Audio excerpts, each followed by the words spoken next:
All right, so we're going to get started. Welcome, everyone. We are absolutely honored and extremely excited to welcome and open for Lift Collective. Lift Collective is a movement. This inaugural conference is a growing community created and founded by our amazing fearless changemaker herself, Rania Zayat, and it is a direct result and response of the positive changes happening in the wine industry today.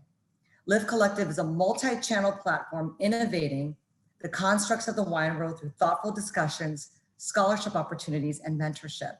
And today we are honored to host an incredible and fearless roundtable of changemakers, champions, and thoughtful leaders who have all opened doors for others and created that table of opportunity. Today, our changemakers will share how they are making an impact in their own journey and career while providing insights about purpose and resilience. It is important to note that each of our leaders are continuing to positively innovate our wine community's conversation through their own experiences and setting an example for others. Each of our leaders will engage in this inspiring open forum about impacting our current environment and the mindset of those around us, ensuring that today and every day, everyone has a seat together at the table. I want to start with a few housekeeping items, and I'd like to introduce Rania Zayat, our founder, to read our code of conduct for the event today. Rania? Hello, everyone. How are you today? It's such an honor to have each one of our speakers here today. And for everyone that is tuning in from across the country, thank you so much for being a part of this event. I do want to just review our code of conduct for this event as well as for the conference. We do want this to be a safe space for all of our speakers and each one of our attendees as well. So please listen carefully, and then I will post some of this into the chat afterward. Lift Collective prioritizes the safety and well-being of our speakers, guests, staff, and volunteers above all else. In line with our mission of creating a diverse and inclusive wine industry, we've implemented a code of conduct to ensure our conference and affiliated events are safe spaces for all identities. Some of the values that we stand by. Please participate in an authentic and active way. In doing so, you contribute to the health and longevity of this community. Lift Collective has a zero tolerance policy for harassment and discrimination. This includes harassment and discrimination with offensive comments, anything related to gender identity and expression, sexual orientation, disability, mental illness, neuro or neurotypicality, physical appearance, body size, age, race, or religion or lack thereof, threats of violence, incitement of violence toward any individual or group generally, deliberate intimidation, unwelcome sexual attention, continued one-on-one communication after requests to seize, microaggressions, minimizing other people's experiences, unwelcome comments regarding a person's lifestyle choices and practices.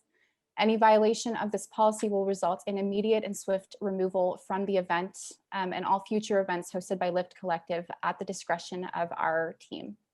If you are being harassed or notice anyone else that is being harassed or have any other concerns, please contact our event staff. I will post the phone number in the chat for everyone to use that we will be utilizing throughout the rest of the conference. Thank you so much. Thank you, Rania. And let's get started. We will save some time for Q&A at the end of this discussion. And if you'd like to ask a question, please raise your hand and we will unmute you so you can type into the chat. If you want to ask a question anonymously, you can also send it to myself and I will not share the info. We are recording the session and we'll make sure it is available for you, and please do not share it beyond outside this organization. And a special thanks to the presenting sponsor of this panel, Serendipity Wines. We encourage everyone to stop by their table during the conference over the next 2 days to chat with the female winemakers and winery owners from their portfolio, including Lindsay Hoops, Laura Hawks, Katrina Frey, Diane Joya, I hope I said that correctly, and others. Introducing now our amazing panelists and changemakers. Annette Alvarez Peters is the founder of Annette AP, a consulting business focused on the wine and spirits industry. Annette has also serves in both advisory board and mentorship roles for Wine Unify and Women of the Wine and Spirits. Before her retirement, Annette was the Vice President General Manager for Costco and was named the most powerful person in wine globally. Becky Wasserman-Hone, a true legend, mentor, and the woman that truly created a path for all. Becky, a humble leader and a wicked sense of humor, is considered the most influential and very well respected in Burgundy. She began her wine career by selling French oak barrels to California and Oregon winemakers. And in 1979, a visionary woman began her business exporting small Burgundian domains. Today, at 84 years of age, she has not stopped working and still sees opportunities to be found. The extraordinary Julia Coney, whom was also the contributing editor of VinePair and founder and creator of Black Wine Professionals, was one of the first women to shine a light on racism in the wine industry and is now one of the leading authorities on advocacy, diversity, and inclusion in wine. Julia was also recently awarded Wine Enthusiast 2020 Social Visionary Award for her work on DE&I and inclusion in the wine industry. The mission of Black Wine Professionals is to lift up multifaceted Black professionals in the world of wine. The soulful and fun Stephanie Honig is the Director of Sales, Exports, Marketing, and the Communications for Honig Winery. Raised in Buenos Aires, Argentina, she moved to New York to pursue a career in the wine industry and work for Clicquot and Red Winery. As an educator in wine, she has taught for the French Culinary Institute in New York and at Florida International University. She is active in raising funds for type 1 diabetes research and for gun violence prevention. She is also the founding board president of the Napa Valley Cannabis Association. And Adam Teeter is the co-founder and CEO of VinePair. Since founding the publication in 2014, Adam has become recognized as an authority on how to make the drinks world accessible to everyone and speaks regularly about the ever-evolving media landscape. Prior to founding VinePair, he was at the head of growth and marketing for the news and politics publication Tablet Magazine. He is an adjunct professor of the Columbia School of Journalism, teaching courses on digital media. So let's get started. We want to acknowledge the entire team at Lift Collective for providing us this platform to discuss how we as changemakers continue to change the wine world around us and how we are opening doors for others. And so my first question will go to Annette. Everyone knows your journey, but I'd like you to share a little bit about yourself and your evolution, Annette. What have you learned about yourself and what was the defining moment that provided you to create your own table of opportunity first and for others? Sure. Hi, Philana, and thank you, everyone. Thank you for having me. So my journey is I recently retired a year ago. I worked at Costco for nearly 37 years, with the last 25 years in the beverage alcohol department. And so that was total wine, beer, and spirits, overseeing the United States. The business was built quite slowly, growing about 8% compounded annual growth for a global beverage alcohol business for just shy of $5 billion. When I was first appointed to buyer in the department, I literally did not know a thing about the business. But what I did know is I needed to figure it out, and quickly, to learn as much as I could about the job. And the way I started that was, I started with simple community wine classes. I read a lot of magazines. The internet really didn't exist back then. And I relied a lot on my suppliers and distributors to teach me the business. Then I was determined really to know more about the business. So I enrolled in the WSET program. It took me quite a while. I eventually completed through the diploma level.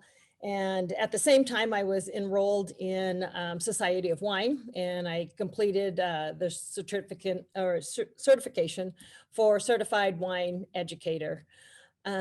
So I devoted a lot of time learning about various regions and varietals, how to taste.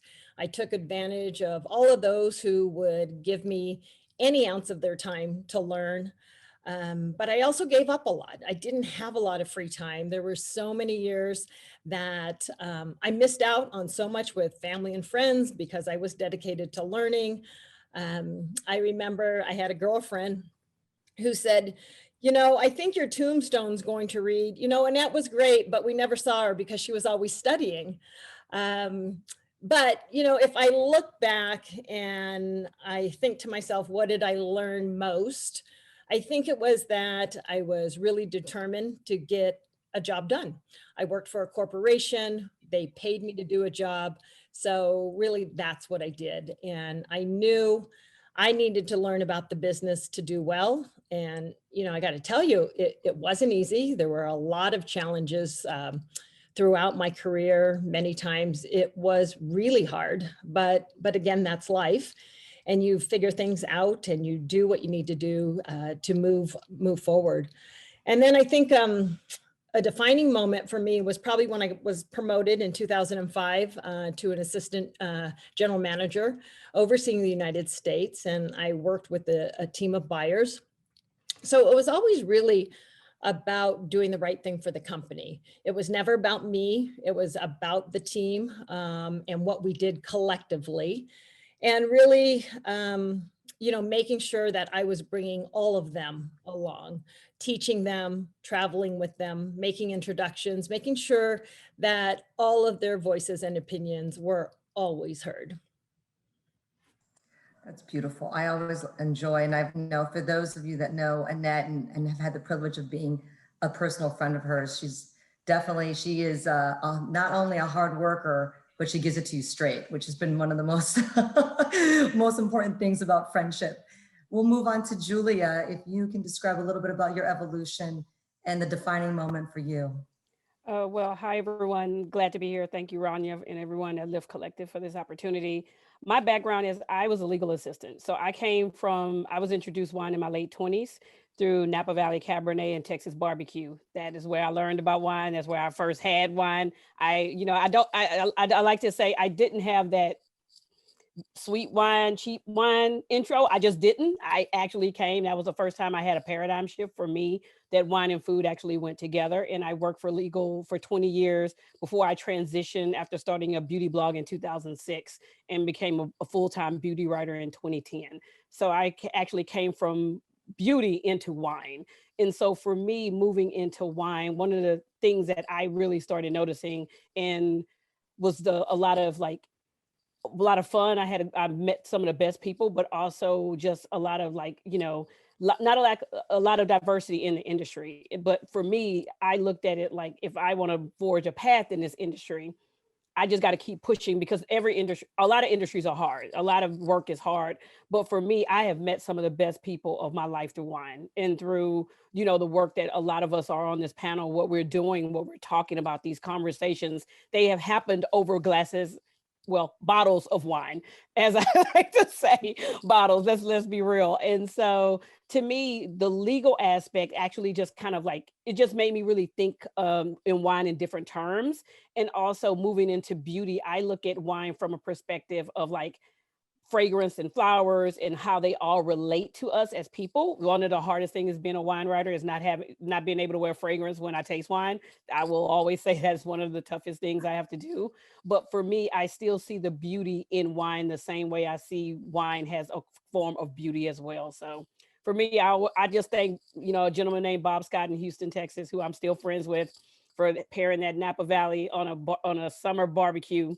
Forever changed my life, how I see wine. Oh, I love that story. It's beautiful.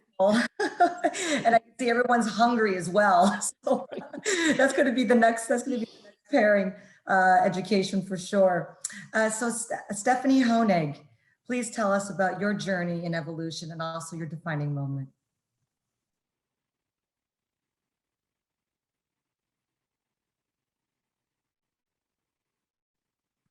Sorry, I was muted. I didn't realize. Thank you. So this is so exciting, and I am so honored to be among such an amazing group. So thank you for including me in this. My journey started by accident in the wine business. I was in college, and after I moved back from Argentina and in Miami, I had a professor. His name is Chip Cassidy, and he was such a passionate person about wine, and that passion was really contagious to me. And I became his teaching assistant, and I went to work with him. He worked in retail in South Florida at Crown Wine and Spirits, which is a wine and spirit chain of stores. And he would tell me he told me a couple things that were super valuable, and I use those lessons every day. He says, if you love what you do, you'll never work a day in your life. And he's right. And he would also say, okay, this week this is way pre-internet, right? This week you're teaching yourself about Beaujolais. So you're going to find as many books as you can on Beaujolais and educate yourself. And I would sit down and read and take notes. And then a week later, he would say, okay, now you're one of the most knowledgeable people in the world on Beaujolais. So you're going to go back to the university and teach a class. And he really made me push myself to do things I never thought I could do. And that was a huge turning point. And then I moved to New York shortly after and got a job with Bev Clicquot in sales in New York. And I still felt like I knew very little about wine, and I did not know my way around New York. And I had to come in and manage 3 different distributors. And as a 25-year-old woman, that, over 20 years ago, I was definitely a minority. I mean, we're still minorities, but it was a whole different landscape then. So the fact that I was able to push through that and just like Annette, enrolled with WSET and got through my diploma. And that was really for me to build up confidence and be able to speak the language of wine. And, and I feel like I worked so hard to build up my career. But yeah, another lesson was, if I can do it, anybody can. So if you love it and you put your drive and passion to it, you can do it. And then the other question, are we answering the question about starting the platform for other people? Well, so there's an emerging industry now, and I won't get into any specifics, we don't have that much time, but cannabis industry, which I find fascinating. And there's an opportunity for people coming just up in their careers and coming from the wine and spirit industry to start something really special and build it from the ground floor. And so one of the initiatives I've created is the Napa Valley Cannabis Association. And I'm networking and trying to support young professionals through that. One of our efforts is that. Thank you, Steph. In working in Napa, we know it's conservative.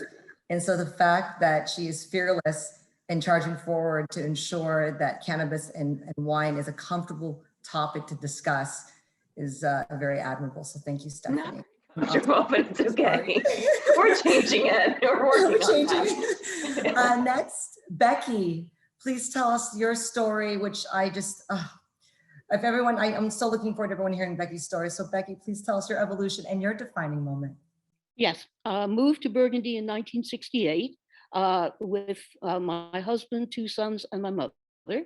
Wasserman was an artist, but very, very interested in wine. And we got to know people who made wine very quickly. We got to know domains.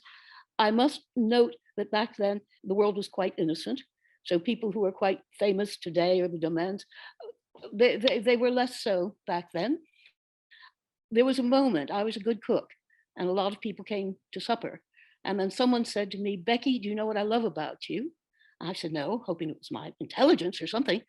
You wash and dry wine glasses better than anyone I've ever met. Let me just say the seed was planted. I didn't want that on my tombstone. And sooner or later, the marriage was not going well, and I wanted to become financially independent. And my sons and I went to California for the summer, and there I met, a couple of people who made wine. And when I came back, a local cooper, François Frère, said to me, we're not selling a lot of barrels here in France, and you've been to California. How about going to California and selling some barrels to California winemakers? So that was really the start of everything. And off I went with, not the banjo on my knee, but a small barrel on my knee. And that was the beginning of all, because yes, I had an idea that it would be wonderful to export, sort of domaine bottled wines, but how do you do it? How do you do it? And it was really grouping barrels. I'm not a groupie, I became a grouper. And this with the help of the shipping industry, because a small domain does not make enough wine to fill a container. And if people wanted, to try this and try that, maybe I want 10 cases of this, maybe 14 cases of that. But I learned to do that because barrels, you also had to group. nobody wanted to buy a whole container's worth of barrels. We want to try them, they said. So you'd have 3 here, you'd have 4, all the different kinds of oak. And so I learned to group that way. And then it was a sort of thing where one had to learn how to export. In wine, it was thicker cartons. And for the American market, you had to, paste what we call les passes on the back, which says imported by so-and-so. But all was had I not learned how to group barrels, I wouldn't have known how to group wine. So it was very practical in a way, very, very practical. And it was through winemakers in California and specifically in Burgundy that I learned about the soil. I learned about techniques. I learned to taste. There was a grower who used to keep me in the cellar for hours until I could say, oh, that's a Volnay this, and that's, so I was really learned at the feet of very practical farmers, if you will. The defining moment for me was when I sold my first 15 barrels.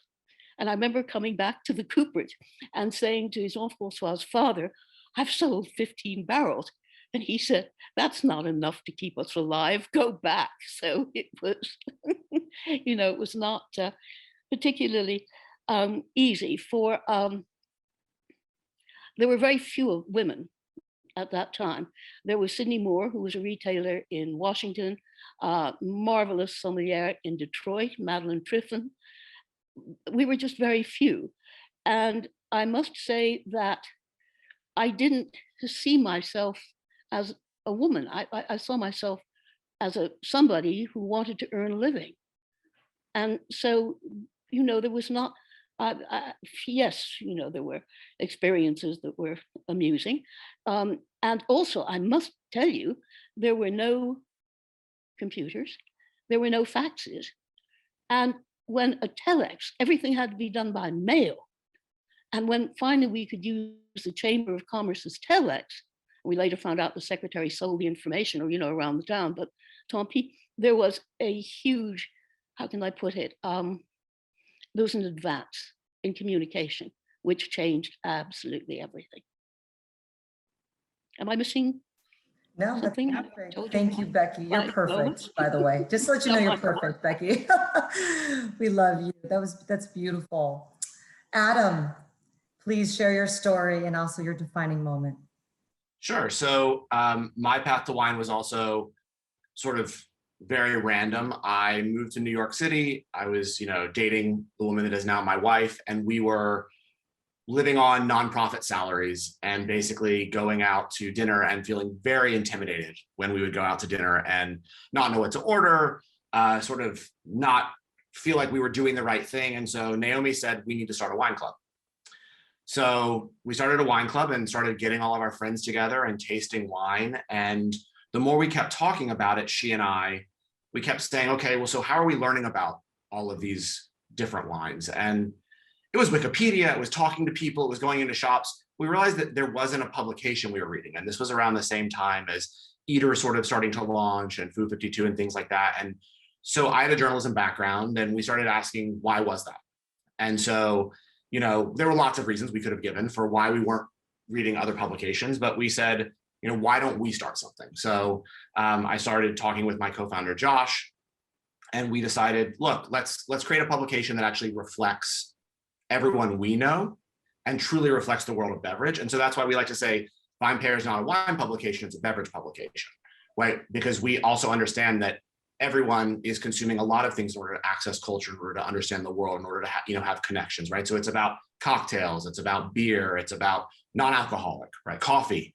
And so we wanted to create a publication that showed the passion that we and everyone else we knew had for drinks in the same way that people had created the passion, create publications for the passion about food.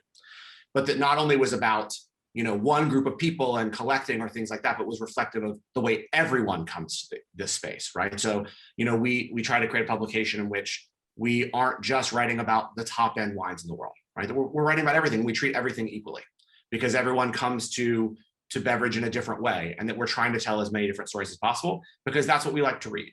And so that's really my story and journey to wine was always how do I create a publication with everyone else together that feels like something I want to read and doesn't feel intimidating? And the only way to do that we felt was through inclusivity, right? If it wasn't inclusive, then I wouldn't want to read it, and neither would my friends, because we would feel intimidated by it. If at all there was some sort of barrier there, whether it was, not understanding a term or not knowing why this certain region was hot or things like that, and I wasn't explaining that, then it would be something that I would stop reading. And so my journey to wine was always through a place where I wanted to make myself and all of my friends, through my partnership with Naomi, a place where we could feel, okay and good and comfortable in learning about a beverage that we all love. That's great. And we all love the content that's coming out of VinePair is so authentic and so genuine. And thank you so much, Adam, for providing that platform and resource, because you are welcoming all writers to the platform and your content is excellent. So thank you for that. And thank you for that. Now we're going to discuss an experience where we all decided to implement change in the wine industry. And so I'll start with Becky. And Becky, why don't you tell us, please, how you did start in Burgundy and the lessons you learned with working with the French, and how today you have created the opportunities for women in wine. Well, when I started, I had the great advantage of practically being the only person who wanted to do this. This is quite important. And so working with the growers was a pleasure, was an extraordinary pleasure. They were eager to teach, I was eager to learn.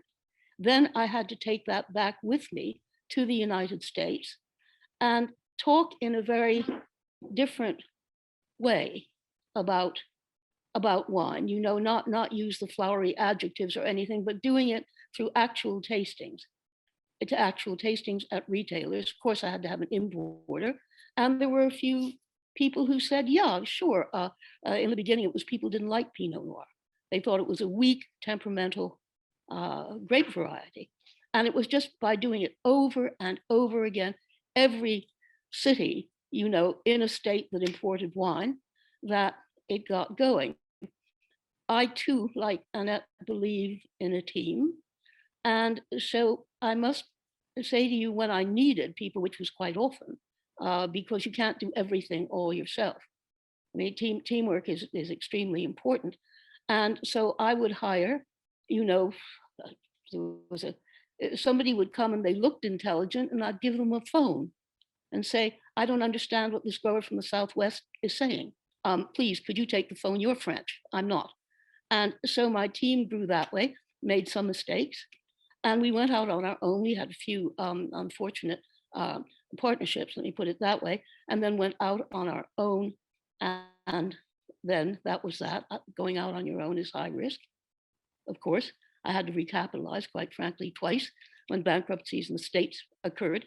And so anyway, that was it. Hiring practices, we're very diverse. We're very diverse. We've got my two sons, of course, are attached to the company. We are mostly women. There's a woman for South Africa. One of our consultants is Asian. So we have always organically practiced diversity. If you look smart, and there we go, we need you.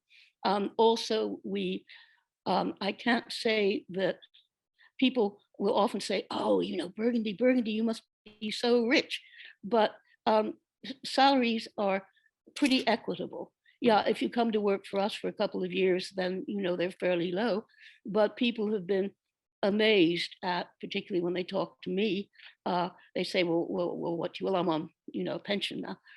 Well, what do you earn? And they go, well, my secretary earns more than you. And I say, well, that's fine, but in a sense, people need a certain amount to live on, and so on and so forth. What else should I be telling you? Oh, yes. A couple of people who advised me before I set out on the road, and very good friends. And I remember wonderful man, Michel Lafarge, great man, said to me, always be dignified. Now that was very important, be dignified and, not get, anyway, that was important. And then I learned, because I was very timid and I was written up once as wearing oversized clothes. That was because I perspired so, because I was scared. I didn't want people to see me sweating. And then learned absolutely how to talk to a group and deflect all insults with humor. You could say whatever to me that was against women, that was against this, and I found a funny answer. And that was very, very important. Voila. Thank Am you. I off the subject? That's perfect. Thank you so much. Yes, two great key takeaways. So thank you so much for that. Wonderful words and very wise. Julia, please tell us, and we'd love to hear from you also, when you decided to really implement change and also your philosophy on change. Thank you. Well, a lot of my work in the diversity in wine started at the idea started at the end of 2017 when I was in Washington, D.C. and I was at an Italian wine tasting, and a gentleman came up to me and asked me where the restroom was. And I said, how would I know? And he said, you look like the help. And he said it to my face. And that was kind of, I was just startled. And it happened to be on the same year that a winemaker had told me he didn't expect me to be Black, being the wine journalist. And it was just all those combinations. And so in 2018, I just wrote an open letter to the wine industry, and I needed them to know what was being said to people who looked like me. And I know if it happened to me, and I knew it happened to other people. And then I, Dorothy Gator, who's a friend of mine, we started talking about what she went through and conversations. And I just knew, well, Mom was living at the time, and she said, either you're going to be a wine writer who's Black, or you're going to be a Black wine writer, and you have to use your voice to be both. And I decided I would take that task on, and I didn't want anybody else to have anybody say something like that to them, that looked a different way, that spoke a different way, that wasn't the right height, the right build, the right expectation. And so I knew then that would be my path to changing the industry and talking about it and talking about best practices and how to change those practices, because the idea of what we think a wine drinker is and what we're concerned, because the problem with wine and color is the main color we should be focused on is green. Wine is a business, like all beverages. Beverage is a business. And when you start breaking it down based on what our perceptions and our biases are, a person who we think should drink this or don't drink this, or, then we're losing out on the green. And so with everything, with the civil, with the racial uprising that happened last year, and to me, I always say the pandemic was a gift and was a blessing and a curse. The blessing was everybody was home to watch someone die on TV. If everybody saw that, what happened, and that changed the industry focus. That is like, not just for me as a person who created Black wine professionals, but also what we're going through now. The reason we can talk about and say what's happening with our Asian brothers and sisters is because we're all home.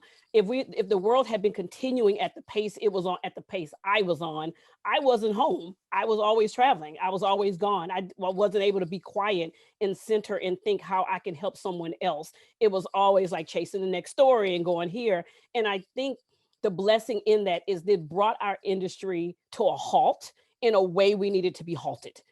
Otherwise, to also say, let's have these conversations. And I always say, Philana, you know this, let's have these conversations in grace. I always tell people to give yourself grace. Whatever you didn't do before June 2nd, 2020, okay, you didn't do. But whatever you're doing now from June 2nd, 20, give yourself grace. It's a marathon and not a sprint.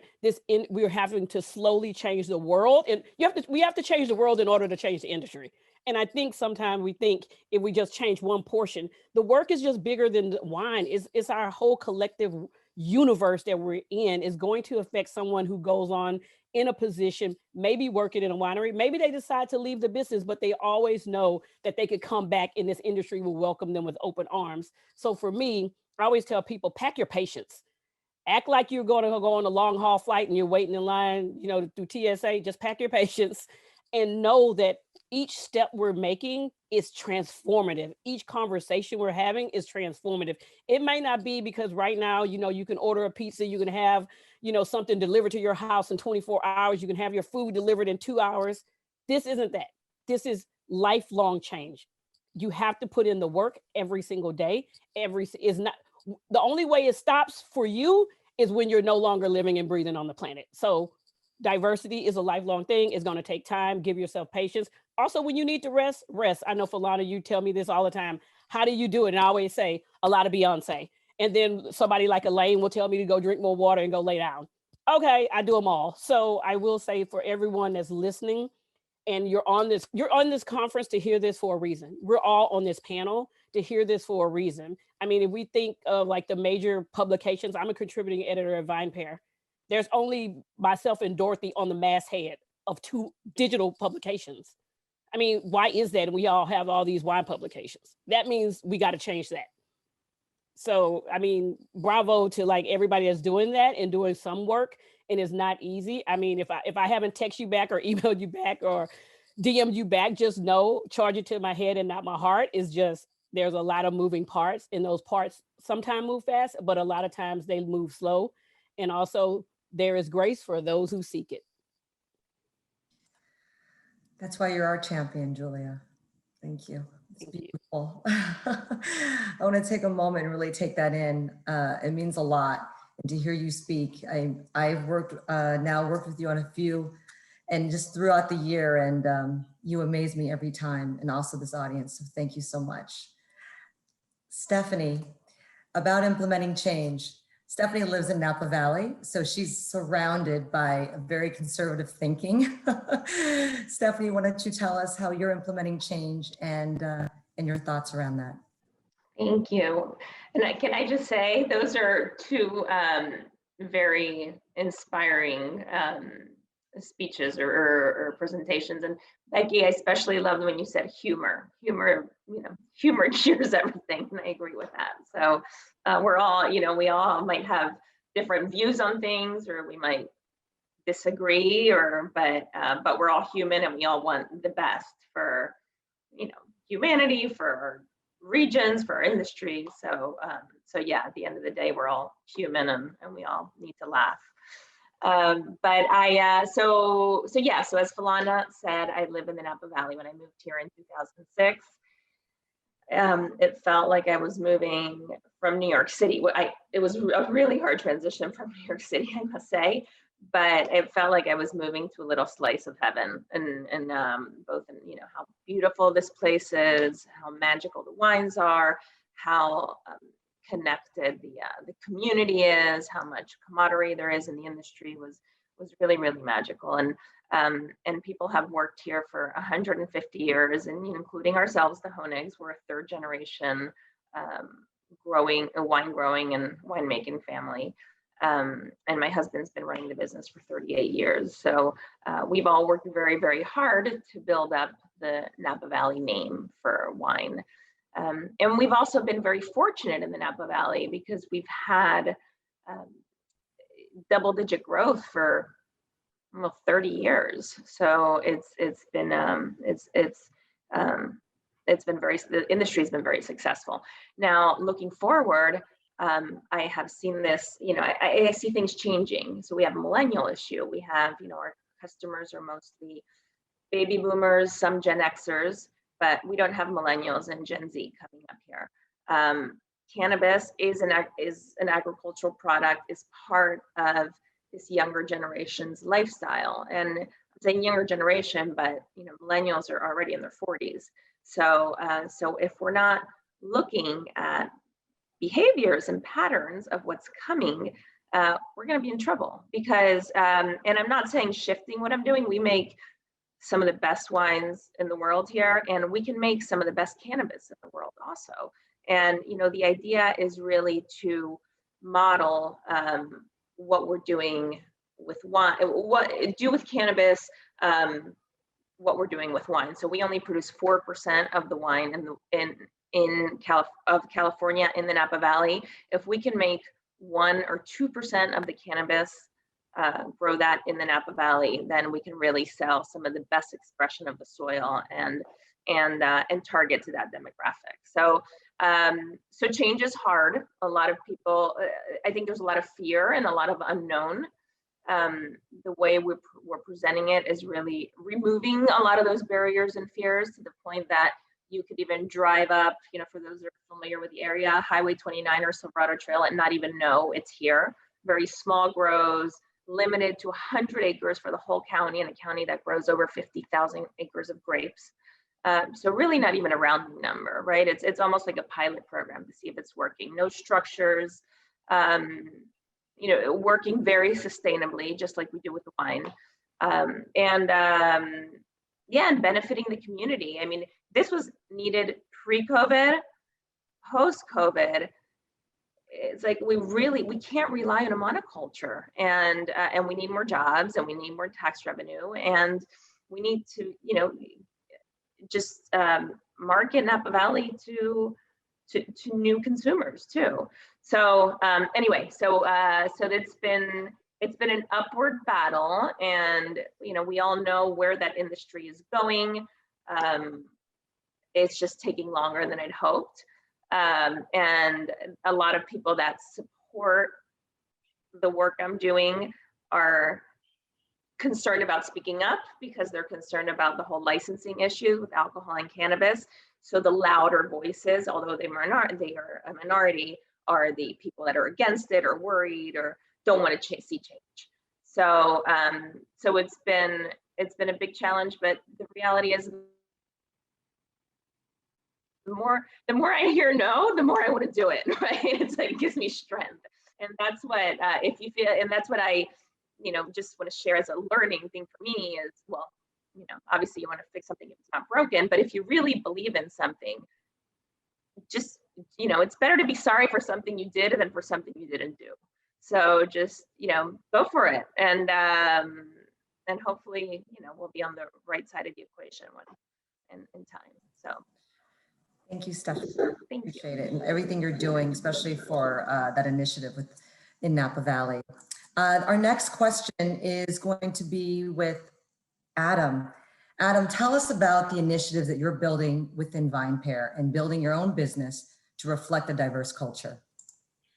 I think the biggest way that we look at this all the time, right, is when we first started VinePair, the goal was to become the most read, most impactful publication about drinks in the country. You don't do that without telling diverse stories, right? If the only stories you're telling are what one group of people looks like, if the only people that write for you are like what one group of people looks like with the same educations, with the same backgrounds, with the same tastes, you don't become the most impactful publication in the space. It just doesn't happen.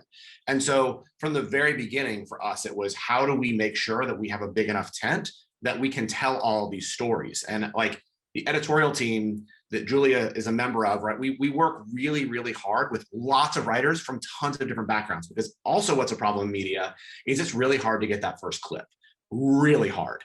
And if you don't have that clip, then some other, journalism outlets might say, okay, well, sorry, like you don't have a clip from some other place, you just have writing on a blog, so we're not going to publish you, even if the story is great. And I have to give incredible credit to my team that they take the time to do the work with young writers or just first-time writers or junior writers to help them work that process so that we're not only creating writers that write for us. Obviously, I want everyone to only write for VinePair, but so that they can get clips elsewhere as well, because that's important to, expanding the amount of voices that are out there. Journalism is a really interesting world in which the majority of people that write for you are what I call stringers, right? Other people might know them as freelancers, but they write for a lot of different places. But the only way that we can sort of, make sure that that space is really robust and diverse is helping people get those clips in the first place. And then we benefit because we go back to the original model, which is we get the best story first. Right. And so that keeps you coming back to VinePair, and we keep growing and we keep building our readership. And so at the end of the day, what Julia said is very true. Like, it's about green. At the end of the day, if VinePair grows, then I can pay writers more, then I can pay my staff more, then I get more advertisers. And like the way we grow is through more readers, and more readers come to better stories from different people with different perspectives. And that's it at the end of the day. Thank you, Adam. That's awesome. Great to hear. And we need that. We need your publication to survive and to grow and to do very well. And I think it's going to be great, and more success to come. Thank you. And thank you for also supporting all the writers out there. Annette, the question to you: how did you build your business, especially at Costco, in including a diverse culture, but also the recognition of being the most powerful woman in wine? Well, you're sweet for that. Well, because as you know, well, Philana knows me well, I don't like to talk about myself or what I've done. It's my business today. I'm a consultant, party of one. But for, you know, building a diverse culture, I'm involved with Wine Unify, which is a nonprofit organization for those that don't know the organization. And they're really doing some really great things. It's helping people of color gain a wine education for the industry. So I'm involved on their advisory board, also a mentor to our recipients. I mean, if I can be a role model as a person of color for someone to look up to me, I think there's no better feeling, because I just think it's so super important to give back, since so many people helped me along the way, come up through the industry. I also have being in the industry for so long, I have a pretty large network of people that I knew. So I do a lot of networking where I'm helping people connect with others in an effort for all of them to succeed, because that's what I want for everyone. I want everyone to succeed. But, you know, when I was working at Costco, you know, it was hard. It was hard work. And I don't think I really realized how hard that job was until after I retired, and how tired I was at Costco all the time, because I was constantly pounding the pavement, constantly being on every step of the way. You know, there was a lot of up and downs for me. You know, there were people that believed in me in the company. There were people who didn't believe in me in the company. So, you know, it was difficult. It was challenging at time. And I worked from the bottom up. And throughout my career, you know, I just think there was some really great opportunities. My reputation in the industry was that I was tough, but I was fair. I had very high expectations of everyone. I wanted everyone to do better. So I expected everyone to be on top of their game. And if they were going to come and see me, you know, I think they just needed to know their stuff, because at the end of the day, there's not a lot of time in the day, and you need to make decisions, and you need to make them quickly, and you need to move on from there. But, you know, for today, I mentor a lot of people. I do whatever I can do to help them with their careers. I give a lot of guidance, and, you know, what does hard work look like, and what does it mean to be dedicated? What does it mean to have determination and be committed to whatever you do in life?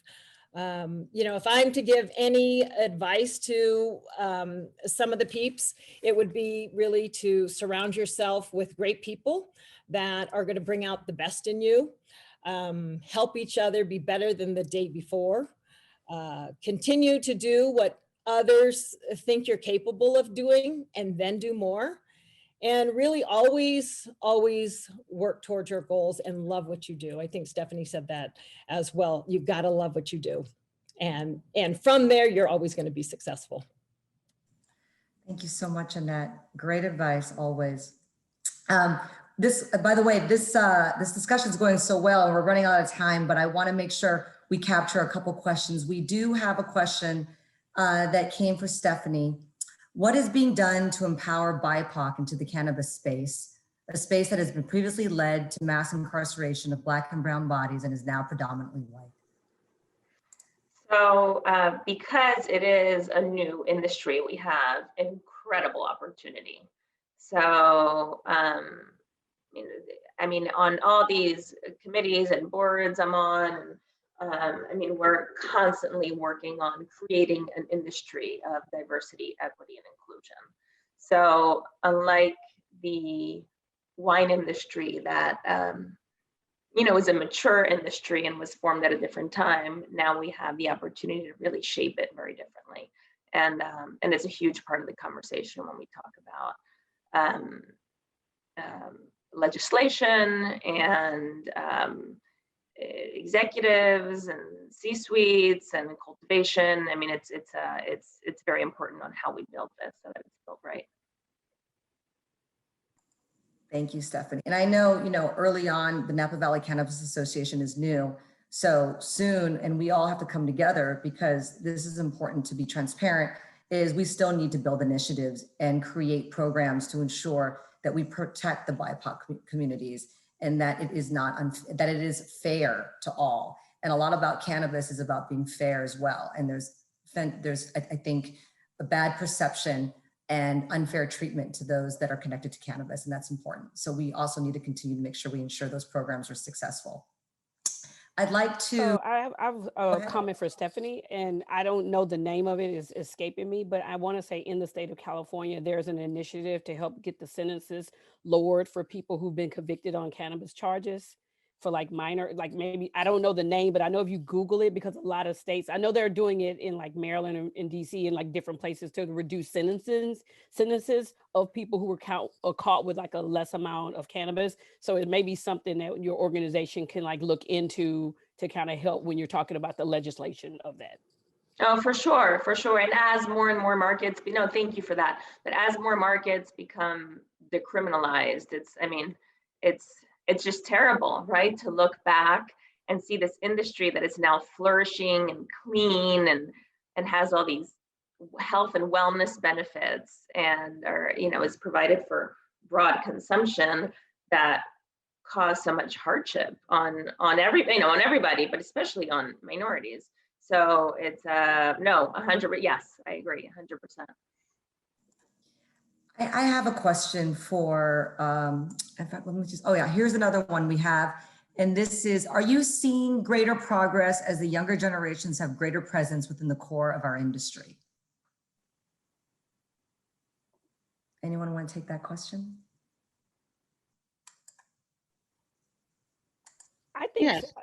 I think so. I was gonna say, I think we, it goes back to marketing, right? I think, when we talk about millennials, and also I can't think of the one that comes after millennials. I think the way they approach wine is so different. And so looking at how they view wine as fun, wine isn't usually marketed as fun. So the approach needs to be, instead of like, we're expecting all of them just to come to us in the ways we've been doing things, it has to be going back to marketing and showcasing, and you seeing, what social media has done. If you go on wine on TikTok, that's a whole other like rabbit hole. I'm not even there yet, but people are really interesting and they're doing stuff to make wine more fun and approachable. If TikTok is not your thing, personally not mine at the moment, I'll stick with Instagram, but I bring in different people and bring it into fun. So I think when we say the wine industry, a lot of younger people aren't really into it, is because the people who are older, we don't make it fun. And when you're that age, what do you want? You want fun. Remember what it was like Agreed. being 25 and 20 and 30? You want fun. But now it's like we get older, it's like we stop having fun with a beverage. It's a beverage, and beverages We never stop having fun. So come on. No, that's and also So we social need media. design- Oh, sorry. Go ahead. Go ahead. No, I was going to say, we need, my generation, everything had to be aged and cellared. Now, after COVID and everything shut, bang, like that on the 17th of March or whenever it was, young people would call and say to me, "But Becky, the world can change tomorrow. Why should we even bother cellaring something?" And I agree, absolutely. It needs to be fun. It needs to be lighthearted. One should not have to, we all need to study to understand something. But after that, the importance is, as you said, Julia, it is to have fun. It's to share. It's to comfort when you've had a bad day. I can't tell you what, the people who come through, and you give them a glass of good wine, and yeah, okay, I'm really, really ill, but that wine just made me forget it for a moment. Right. It's a civilized thing. And sometimes it can be uncivilized, but it has to lighten up. It really does.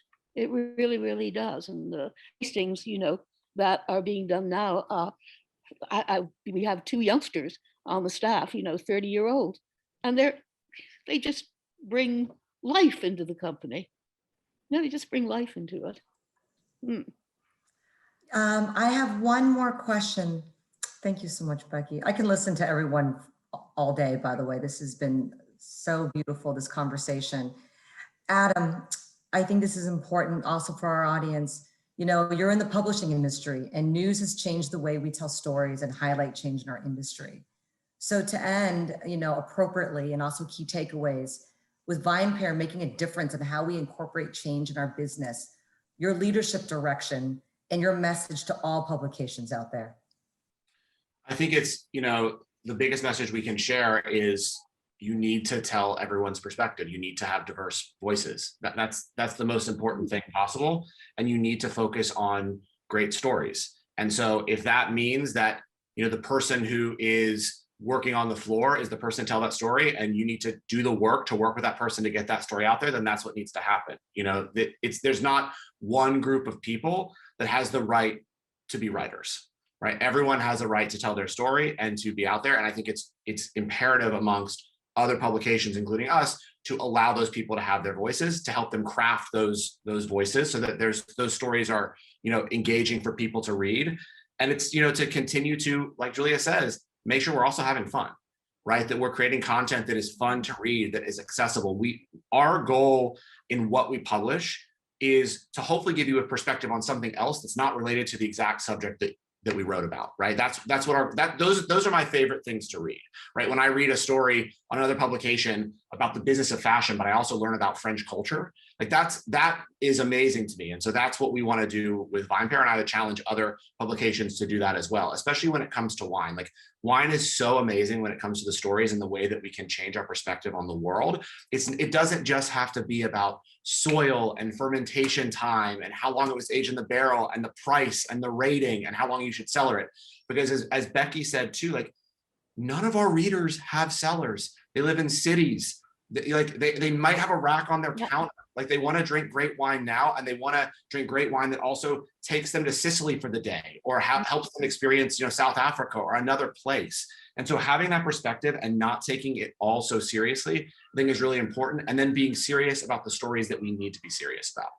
And, you know, I think if we can do that as a culture and as a media world, all publications will get better. Thank you so much, Adam. I'd love to place an ad, by the way, in the New York Times and also in VinePair, and just says, hello, publications, please tell the right stories. Please be authentic and support. I'd love to actually place that ad immediately, which I think we're going to do, Adam. I would like to make sure I conclude. First of all, thank you so much today for joining us today. What a beautiful conversation.